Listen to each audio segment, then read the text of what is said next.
Hey, what's up you guys? Bloody Jacob here to bring you another movie review. This time we're going to be talking about the sci-fi action thriller called Vice, which came out back in 2015 and stars Ambyr Childers, Bruce Willis, and a personal favorite of mine, Thomas Jane.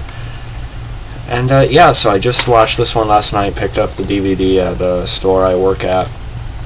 Mainly I bought it for the sake of Thomas Jane. Thomas Jane is one of my all-time favorite actors, and it's to the point where I'll pretty much watch him in anything. From things like The Punisher to Standoff to Hung, or other things. So I'm not like a big Bruce Willis diehard fan. It's fine. I get where that credibility is in the action genre, but I'm not like a massive Bruce Willis fan or anything like that. But I can respect his place in cinematic history. And Ambyr Childers just recently talked about another movie she was starring in called We Are What We Are, which is a pretty fine horror film. Go back and watch my review on that if you want. I will put a link to that at the end of the video, though. This turned out to be an okay film. I won't say one of my favorite Thomas Jane movies, but I've seen the reviews for it online. A lot of people really didn't like it. It got pretty terrible reviews. I don't think it's nearly that bad, though.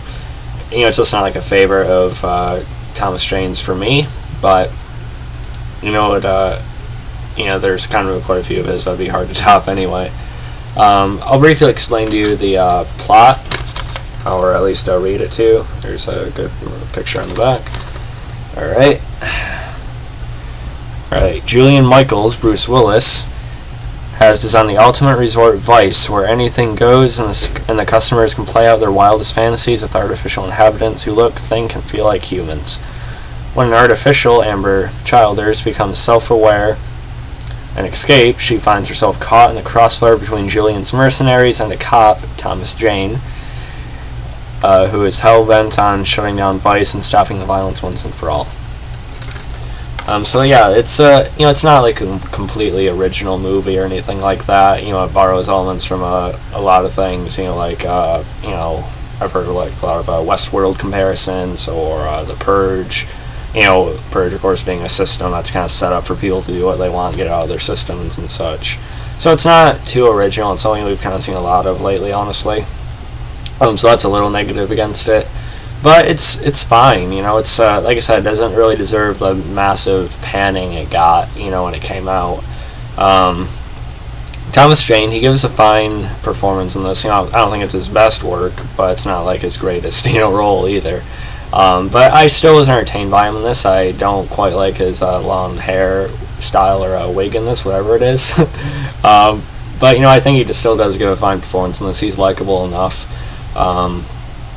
And I will admit I was nervous in a few different little shootout scenes. Not because the character is so detailed, just because I like him so much. He was kind of the point of watching the movie, so I didn't want him to get killed off. And that's another thing. They really don't go too in-depth with any of the characters. Like I said, the only reason I really care about Thomas Jane is because I just like him so much as an actor. The most developed character is probably Ambyr Childers' character. And she, like I said, she's the android that starts remembering certain events prior, to what we see her going through now. So we see her start to become a little bit more human. She starts caring for this guy named Evan, who is actually the one that created her because his wife had died of cancer, and he sort of wanted to implant, her and Ambyr Childers' character in a certain way. And their chemistry was actually okay, I guess. It wasn't like the worst, love, or like relationship in a movie I've seen, but it was very, very brief though.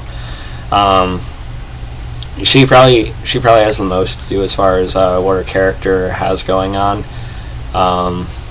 Bruce Willis, on the other hand, he's fine. He's he's a pretty typical villain. He's sitting down most of the time in the movie or standing in one place. He's pretty cold. He looks tough. He looks, kind of mean, but that's kind of it. Again, it's not really Bruce Willis's fault. There just isn't much to most of these characters, really, which is unfortunate. They could have really went a little bit deeper with this movie and tried to tap into what made some of those other stories a little bit better, at least Westworld, anyway. but still, it was a fun time, or at least entertaining enough time. The action is alright. It's filmed in a kind of a typical way. A lot of people won't like it because the director goes for a lot of kind of circular shots or like kind of rapid movements here and there. Not really shaky, just kind of back and forth a little bit, or kind of like a little circular thing, I guess. That's not like the best term in the world, I'm sure, but I didn't think it was like completely awful, like another reviewer said. I did like the music to it. I thought the music made certain parts a little more engaging than they would have been. I'm not saying it was like the greatest score in film history or anything, but I thought it was fine, and it tried to give some like emotional beats here and there, I guess. And the ending was about what I expected. She ends up upgrading herself and becoming sort of a badass, and she goes after Bruce Willis along with Thomas Jane's character. And they infiltrate the facility, and Thomas Jane is able to get one of Evan's friends to make this sort of like virus for it that basically causes all the androids to remember everything. Evan is unfortunately killed during this process, and so it forces Roy and Ambyr Childers to team up. Roy being Thomas Jane's character, by the way. So we get to see Thomas Jane shoot down a few armed guards basically, and then we get a little confrontation between the three of them, the two of them against Bruce Willis. Tom Jane manages to shoot him down in the end once Ambyr Childers provides a distraction. And then of course at the end we see kind of panic coming around the city, but more of it's kind of out there now. And then at the end we see Bruce Willis open his eyes again, implying that he was probably an android himself, so maybe there's a grander scheme out there or something to keep it going. Probably not going to get a sequel to this though, but still, movies kind of go with endings like that, for their monsters or whatever. So this is okay. Hold on, let me just get a photo on here real quick. Just give me a second, guys. Okay. If I had to rate it, I'd give it about a C+. Like I said, it is pretty unoriginal. We've seen a lot of these elements before, and quite a few things. But I do like Thomas Jane. Bruce Willis is okay. It's not really a great performance though, but he didn't really have much to work with. Ambyr Childers though is pretty good.